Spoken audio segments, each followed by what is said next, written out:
जनूबी कोरिया के शहर बोसान में टेक ऑफ के दौरान मुसाफिर तैयारे में आग लग गई। तैयारे में हमले के 7 अरकान समेत 176 मुसाफिर सवार थे। हंगामी इखराज के दौरान 4 मुसाफिर जख्मी। तैयारा हांगकांग जा रहा था। आग जहाज की दुम में लगी और उसने बड़े हिस्से को लपेट में ले लिया।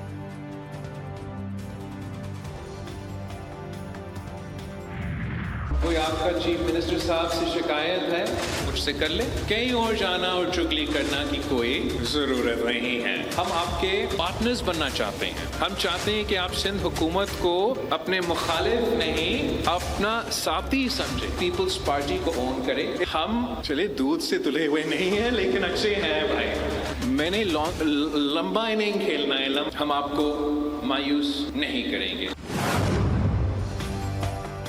किसी से कोई शिकायत है तो मुझे बताएं, कहीं और जाकर चुगली करने की जरूरत नहीं। मुल्क की तरक्की में कराची की ताजिर बिरादरी का अहम किरदार है।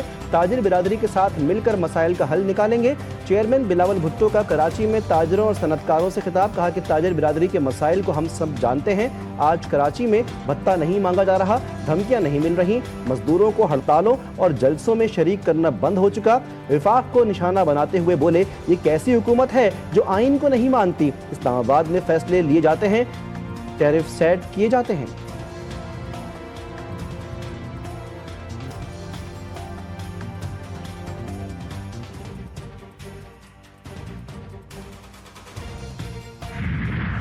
जो हक इस सूबे का है, इस सूबे के लोगों का है, वो हमें नहीं मिलता रहा है। लेकिन ये कराची के इश्यूज नए नहीं है, बल्कि ये डिटोरेट जैसे हुए कि यहाँ पे ऑर्गेनाइज्ड भत्ता लिया जाता था। शदीद मसाइल हैं जहाँ पे पूरी दुनिया के लोग रहते हैं आके। लेकिन मुझे अभी रिसेंटली पता चला कि आप लोग मजाक बहुत करते हैं और वो मजाक दूसरे लोग सीरियस ले लेते हैं और उसके बाद फिर हमें खामखा में खिंचाई शुरू हो जाती है। मजाक किया करें, लेकिन उन लोगों के साथ किया करें जो उस मजाक को बर्दाश्त कर सकें। कराची पूरे पाकिस्तान को चलाता है। सूबा सिंध पाकिस्तान का ग्रोथ इंजन है। इस सूबे के लोगों का जो हक है वो नहीं मिलता। वज़ीर आला सिंध मुराद अली शाह का तकरीब से खिताब। कहा कि वो दौर भी देखा है, महाना गाड़ियों से भत्ता लिया जाता था। कराची के मसाइल नए नहीं, आजकल मजाक की फजा चल रही है। मजाक लोगों को देख कर किया जाता है। आप मजाक करते हैं, दूसरे लोग इसे संजीदा ले लेते हैं। मुज़ाकराती कमेटी अभी इसी तरह रहेगी। शायद मैं तो उम्मीद रखूंगा कि शायद दोनों तरफ से ताली बज जाए, दोनों हाथों से ताली बजे। मैं इसको तो अभी बरकरार रखेंगे, कोई डिसॉल्व नहीं हम कर। हुकूमत राह तकती रह गई, ऑपोजिशन हरी झंडी दिखा गई। पीटीआई के अदम शिरकत पर मुज़ाकराती कमेटी का इजलास खत्म, कमेटी बरकरार रखने का ऐलान। इजलास में 45 मिनट तक ऑपोजिशन कमेटी का इंतजार किया गया। अयाज सादिक ने कहा कि ऑपोजिशन की गैर मौजूदगी की वजह से मुज़ाकरात नहीं चल सके। मेरे दरवाजे खुले हैं, तवक्को रखता हूँ, मुज़ाकरात जारी रखे जाएंगे। इसाक डार ने कहा कि अगर हम इजलास में आए हैं तो कुछ न कुछ लेकर आए होंगे। हमने पीटीआई के मुतालिबात का जवाब तैयार किया हुआ है, मुज़ाकरात के अलावा कोई रास्ता नहीं।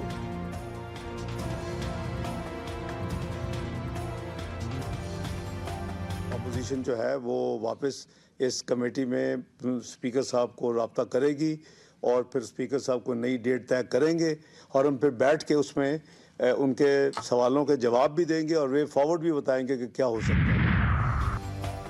31 जनवरी तक मुज़ाकराती अमल बहाल ना हुआ तो कमेटी तहलील कर देंगे। हुकूमती मुज़ाकराती कमेटी के तर्जुमान इरफान सिद्दीकी ने वाज़े कर दिया। मीडिया से गुफ्तगू में बोले, हमने ऑपोजिशन का बहुत इंतजार किया। स्पीकर साहब के कमरे में हम भी उनका 45 मिनट इंतजार किया। आज पीटीआई ने मुज़ाकराती अमल को खत्म कर दिया है। तय हुआ था कि हम तैयार जवाब की तफसीलात जारी नहीं करेंगे। तहरीक इंसाफ की डेडलाइन 31 जनवरी है, जो अभी बाकी है। शस्तें हम लोगों की और वो पॉइंट्स रखे at the cost of repetition. Number 1 हमारे असीरान की रिहाई आइन और कानून के मुताबिक, न डील न ढील। नंबर 2 26 नवंबर 2024 और आपका 9 मई के जो साने हुए थे उनके हवाले से जो 9 मई का इंसिडेंट हुआ था, जो हम समझते हैं कि फॉल्स फ्लैग ऑपरेशन था, उसके ऊपर हमने कहा ठीक है आप एक इंडिपेंडेंट कमीशन बिठाएं, पर उन्होंने नहीं किया। तहरीक इंसाफ की मौलाना फजलुर रहमान से मुलाकात। पीटीआई वफ्द में तहरीक तहफ़्फ़ुज़ आइन के कायदीन भी शामिल। मुलाकात में मुल्क की सूरत हाल पर बातचीत हुई। उमर अय्यूब कहते हैं कि हम जमहूरियत की फलाह व बहबूद के लिए यहाँ आए हैं। जमहूरियत के फ़रोग़ के लिए मौलाना से मुलाकात की। हुकूमत से 9 मई और 26 नवंबर पर जुडिशल कमीशन ना बनाने पर मुज़ाकरात ख़त्म किए।